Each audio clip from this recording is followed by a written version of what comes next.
शिव महापुराण प्रथम खंड अध्याय 19 कुबेर का वर्णन। शिव जी ने विश्रवा से कहा, अब इस तपस्या को छोड़कर अपनी इच्छानुसार वर मांग लो।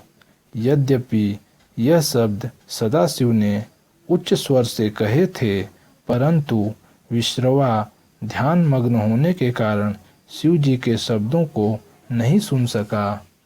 तब शिव जी ने उसके हृदय से अपनी मूर्ति हटा ली। दिक्पति ने उस समय आश्चर्यचकित होकर जब अपने नेत्र खोले तो देखा कि शिव जी अपने पूर्व रूप से, जैसे कि वह सुन चुका था, सम्मुख खड़े हुए हैं।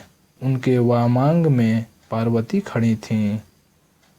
यह देखकर वह अत्यंत प्रसन्न हुआ, परंतु अत्यंत प्रकाशवान तेज को देखने की शक्ति न होने के कारण उसने अपने नेत्र बंद कर लिए। फिर इस प्रकार कहा, हे नाथ, मुझे आप अपने चरण दिखा दीजिए तथा ऐसी शक्ति दीजिए जिससे मैं आपके दर्शन कर सकूं। मैं इसके अतिरिक्त और कुछ नहीं चाहता, क्योंकि संसार में इससे अधिक और कोई पदार्थ नहीं है। दिक्पति यह कहकर चुप हो गया। शिव जी उसके वचनों को सुनकर अत्यंत प्रसन्न हुए।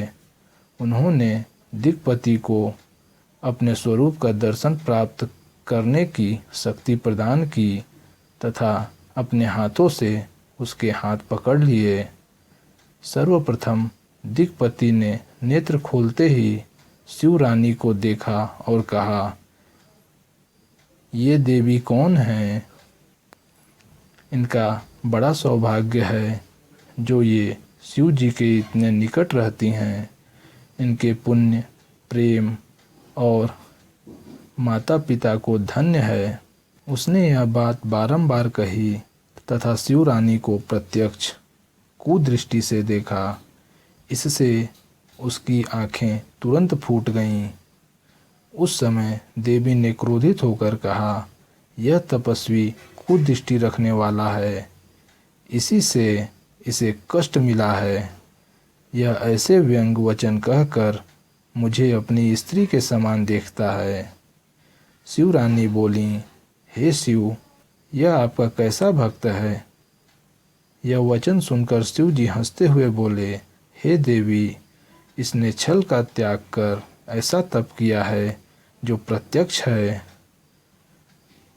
तुमको मेरे साथ देखकर, तुम्हारे भाग्य को अपने से अधिक जानकर इसने सराहना की है। यह कुदृष्टि से नहीं देखता। इसके पश्चात शिव जी दिक्पति से बोले, तुम्हारी जो इच्छा हो मांग लो।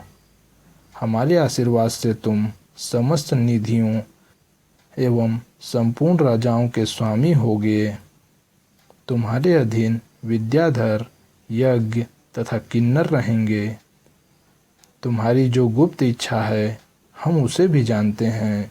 अस्तु, हम मित्र होकर तुम्हारे ही निकट रहेंगे, अर्थात कैलाश पर्वत पर निवास कर तुमसे अत्यंत प्रेम रखेंगे और तुम्हारी इस कठिनाई को दूर करते रहेंगे।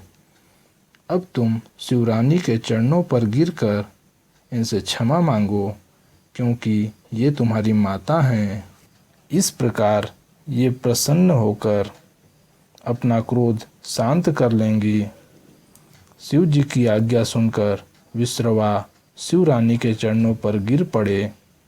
तब शिव जी शिवरानी से बोले, हे देवी, यह तुम्हारा परम भक्त है। तुम इसके ऊपर कृपा करो और इसको अपना सेवक समझो।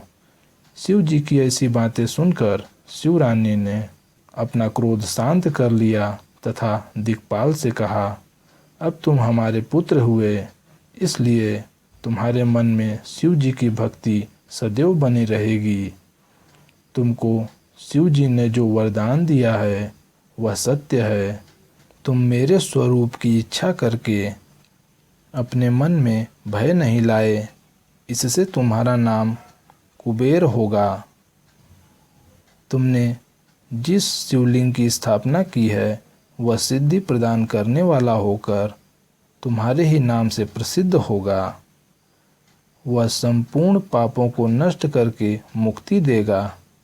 जो कुबेरेश्वर महादेव के दर्शन करेगा वह थोड़ी सी भक्ति में भी तपस्या का फल प्राप्त कर लेगा। यह कुबेरेश्वर महादेव विश्वेश्वर के दाहिने ओर हैं, जिनकी पूजा करके लोग अत्यंत आनंद प्राप्त करते हैं। शिव और शिवरानी दिक्पति को यह वर देकर तथा यह कहकर कि हमारे आने की प्रतीक्षा करना अंतर्धान हो गए। दिक्पति भी अपने घर को लौट आए। शिव जी की कृपा से उसने बहुत धन प्राप्त किया। फिर वह अलकापुरी का राजा होकर तथा शिव मित्र उपनाम पाकर शिव का कोषाध्यक्ष हुए। तब से वह सदैव शिव जी की भक्ति में संलग्न रहते थे। अलकापुरी इतनी सुंदर है जिसको देखकर मनुष्य का मन मोहित हो जाता है। हे नारद, मैंने तुम्हें यह विश्रवा की कथा कह सुनाई कि इसने किस प्रकार शिव जी से वरदान प्राप्त किया। तीनों लोकों में शिव के समान दयालु कोई नहीं है। 19वां अध्याय समाप्त हुआ।